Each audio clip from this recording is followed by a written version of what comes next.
Hai Sobat Chess, welcome back to Chess. Apa kabar Sobat pecinta catur? Semoga kalian di sana sehat dan sukses selalu pastinya. Amin ya rabbal alamin.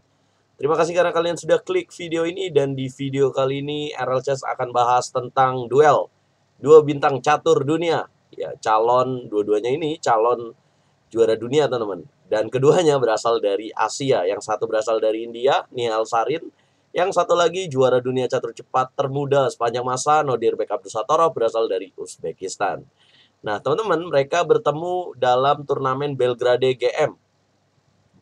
GM yang diadakan di Serbia juga. Jadi di Serbia ini ada turnamen, yang satu ini FIDE Grand Prix, yang satunya lagi turnamen undangan. Ya, turnamen Belgrade GM ini diikuti oleh 10 pecatur, teman-teman, dengan sistem round robin, yaitu sistem yang bertemu semua. Nah, dua dari pecatur yang mengikuti Belgrade GM adalah Nihal Sarin dan Nodirbek. Dan mereka bertemu. Dan di partai ini Nihal Sarin pegang buah putih, Nodirbek Abdusattorov pegang buah hitam. Ayo kita nonton terus sampai habis supaya kita bisa ambil pelajaran dari langkah-langkah Grandmaster muda dunia ini. Ya, Nihal membuka dengan C4. Nah, ini pembukaan Inggris yang diperkenalkan oleh Howard Stanton, pecatur Inggris. Tapi kemudian terkenal karena pembukaan ini dimainkan oleh banyak pecatur dunia, termasuk Botvinnik, Bobby Fischer, bahkan Garry Kasparov pun memakai pembukaan ini. Nah, lucunya teman-teman, pembukaan Inggris ini sebenarnya jadi andalan Nodirbek Abdusattorov ya, kalau dia main catur cepat gitu. Dan dia bahkan juara dunia karena memakai pembukaan ini setiap memegang buah putih. Tapi nih Sarin melakukan langkah C4, kemudian dijawab kuda F6, jadi Nodirbek ibarat ngelawan jurusnya sendiri nih teman-teman. Kuda F6, G3, G6, B3, E5, gajah B2 ancam pion, kuda C6, putih kuda F3 ancam pion E5. Kemudian D6 menjaga dan gajah G2.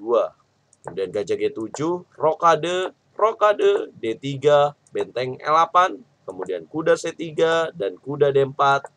Kuda D2 menolak pertukaran. Kenapa? Karena kalau melakukan pertukaran dalam pembukaan Inggris, kuda F3 ditukar kuda D4 itu merugikan, akan membuka jalur E dan akan membuat jadi inisiatif serangan bagi pemain hitam, teman-teman. Kuda D2, kemudian C6.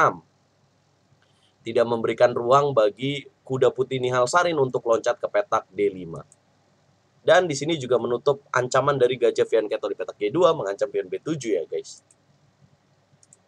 Nah, ini pembukaan Inggris variasi apa sih, teman-teman? Ini pembukaan Inggris variasi Anglo-Indian Defense, teman-teman.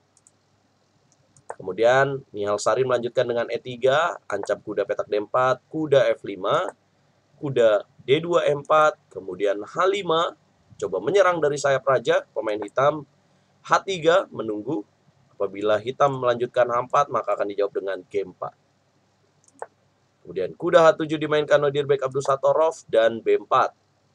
Nah, ini ciri khas dari permainan Inggris, pembukaan Inggris. Menyerangnya dari sayap menteri. Gajah E6, B5, menambah serangan di sayap menteri, C5, kemudian kuda D5, dan kuda E7.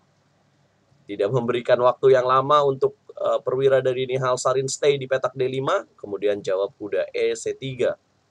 Menambah kekuatan, kuda pukul kuda di petak D5, kemudian menteri D7. Menteri D7 ngapain tujuannya, guys? Ya, ancam pion H3. Dan of course, tentu saja Nihal Sarin menjaga raja H2 dan kuda G5 menambah serangan, H4, kuda H7, kemudian benteng B1. Kalau dilihat sampai 21 langkah ini kayaknya imbang-imbang aja ya, teman-teman. Nah, ini memang ciri khas dari pembukaan Inggris ya, seperti ini. Tidak gerabak-gerubuk gitu, kalau bahasa saya, tidak cepat-cepat menyerang, tapi dia menyusun strategi untuk kemudian pelan-pelan memenangkan pertandingan, teman-teman. Kemudian Nodirbek Abdusattorov gajah G4, ancam menteri, menteri D2, Nihal Sarin, kuda F6, pemain hitam, kuda makan kuda, gajah makan kuda, kemudian memplot gajah di petak D5. Gajah E6, gajah pukul gajah, kemudian menteri makan gajah, dan E4. Ya, Nihal Sarin sampai langkah ke-26 ini memang tidak mendapat keuntungan apa-apa, teman-teman. Tidak ada keuntungan materi yang dia dapat, secara materi imbang putih dan hitam. Tapi apa sih ide dari Nihal Sarin, kenapa dia mau menukar Gajah Vianchetto-nya yang sebenarnya kita tahu ya bahwa Gajah Vianchetto-nya itu kekuatan bagi pemain putih. Nah, kemudian di langkah ke-26 ini M4 yang berarti mencegah hitam untuk bisa mendobrak dengan D5.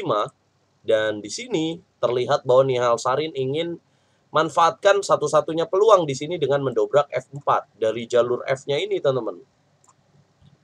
Jadi perlu digarisbawahi bahwa ketika dua Grandmaster kuat bertemu, maka mereka akan manfaatkan sekecil apapun peluang yang bisa mereka lakukan, dan kemudian akan mendapat kemenangan dengan satu-satunya peluang itu gitu. Jadi sekecil apapun akan terus dia usahakan. M4, Gajah G7, Nodirbek Abdusattorov, dan di sini F4. Ya, kemudian Nodirbek, pion E makan F4, dan lihat evolution bar-nya jadi unggul buat putih. Karena apa? Karena dengan benteng F4, maka resmi jalur F-nya ini akan menjadi milik putih. Dan dengan bermain seperti ini, maka Nodirbek harus bertahan gitu, teman-teman. Gajah makan gajah, menteri makan gajah, ya, sekaligus mengiris diagonal petak B2 sampai G7 dan bisa memplot benteng F6. Kemudian menteri E5 Nodirbek Abdusattorov coba menyederhanakan permainan, ditolak dengan menteri F2 Nihal Sarin, ancam pion F7.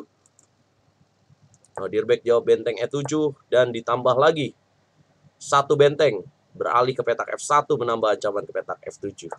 Dijaga of course, benteng F8 Nodirbek Abdusattorov, benteng F6 Nihal Sarin.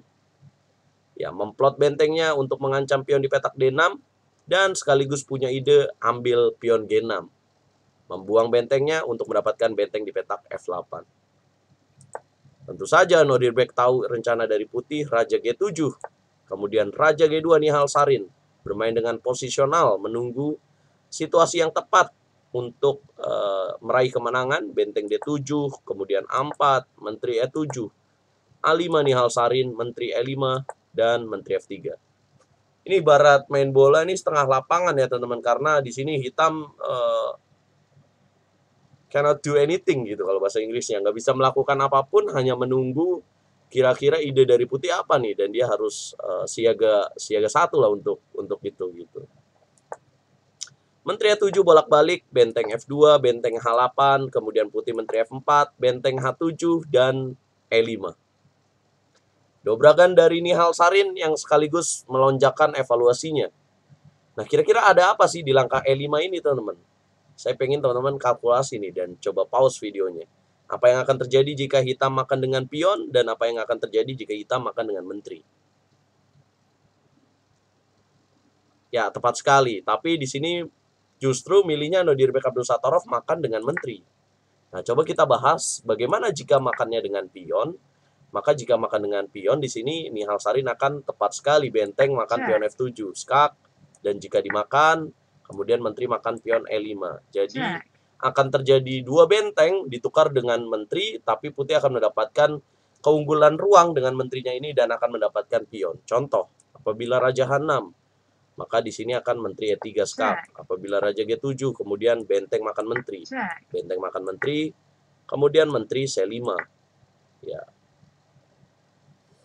Coba lihat bahwa di sini putih unggul 2 pion ya jaraknya, dan sayangnya dua bentengnya ini kurang begitu bagus posisinya. Jadi di sini lebih difavoritkan bagi pemain putih, guys. Itu yang akan terjadi kalau misalkan hitam makan dengan pion ya.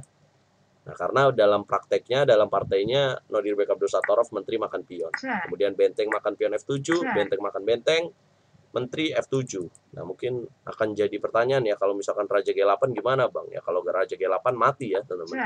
Benteng F8, Raja G7, dan benteng G8. Jadi harus dimakan dan checkmate. Jadi langkah benteng F7 itu adalah langkah yang harus dilakukan oleh hitam. Raja H6, kemudian menteri F8 skak, benteng G7, dan skak menteri H8, benteng H7, makan menteri E5. Pion D makan E5, benteng F8. Benteng D7 ancam pion D3, putih benteng B8. Ya, cerdik sekali nih Nihal Sarin ya, pecatur muda di bawah usia 18 tahun dua-duanya ini. Tapi Nihal Sarin tadi sempat melakukan dorongan pion sampai ke petak 5 ini. Jadi aset nih dalam endgame-nya ini. Benteng B8, G5, Raja F2, Raja G6, Raja E3, Benteng G7, Benteng A8. Ancam pion A7, makan pion A4, makan pion A4, B6. Makan, kemudian benteng B8, Raja F5, benteng B6. Jatuh pion hitam, benteng G3, skak. Selisih 1 pion, dorong pion E4. Nihal Sarin benteng D6. Tidak terburu-buru makan pion E4-nya. Benteng G2 skak, Raja E3 skak, Raja D2 skak kembali.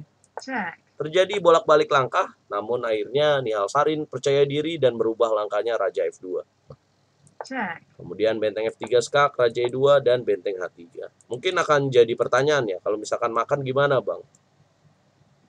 Ya, kalau makan pasti kalah ya, teman-teman. Makan dan pionnya akan jadi, teman-teman. Makanya benteng H3, kemudian benteng D5 skak, Raja F4, ya baru dimakan oleh Nihal Sarin karena bahaya kalau nggak dimakan. Pionnya akan terus melaju, benteng C5, benteng H2, Raja E1, benteng H4, B6, Raja D4, 2 pion lawan 1 pion, sudah di baris ke-6, Raja D5. Ya ini menyerah ya teman-teman setelah benteng C7 ini. Kenapa menyerah? Kenapa nggak dilanjutin, Bang? Ya kalau dilanjutin benteng H1 skak, Raja F2, benteng B1, maka putih akan B7. Apabila H4, Raja G2, kemudian apabila benteng B3, maka akan C5 bisa, atau tunggu dulu Raja H2, kemudian kita misalkan Raja E4, baru benteng D7. Dan pionnya ini akan promosi ya guys. Jadi sulit untuk dilanjutkan. Kalaupun dia ingin mendekati seperti ini, maka akan selalu diganggu dengan benteng G7. Putih akan memiliki progres pada pion promosinya, sementara hitam tidak, teman-teman. Well, itulah yang terjadi di partai antara Nihal Sarin lawan Nodirbek Abdusattorov. Turnamen ini diadakan dari tanggal 6 sampai rencananya sampai tanggal 14, teman-teman, di Belgrade, Serbia. Well, kalau kemarin saya sempat bahas partai Nodirbek lawan Nihal Sarin dimenangkan oleh Nodirbek, maka Nihal Sarin membalas kekalahan itu ya, teman-teman. Kalian bisa nonton video antara Nodirbek lawan Nihal Sarin juga. Nihal Sarin ya, atau perkenalan Anda ya, di kontennya RL Chess. Yang pasti kontennya RL Chess akan menyajikan permainan-permainan dari Grandmaster dunia. Ya teman-teman, gimana menurut kalian partainya ini? Coba komen dan like kalau kalian suka video ini, dislike kalau kalian nggak suka. Dukung terus percaturan Indonesia, dukung terus RL Chess. Dan saya pamit, Catur Yes, Indonesia Jaya.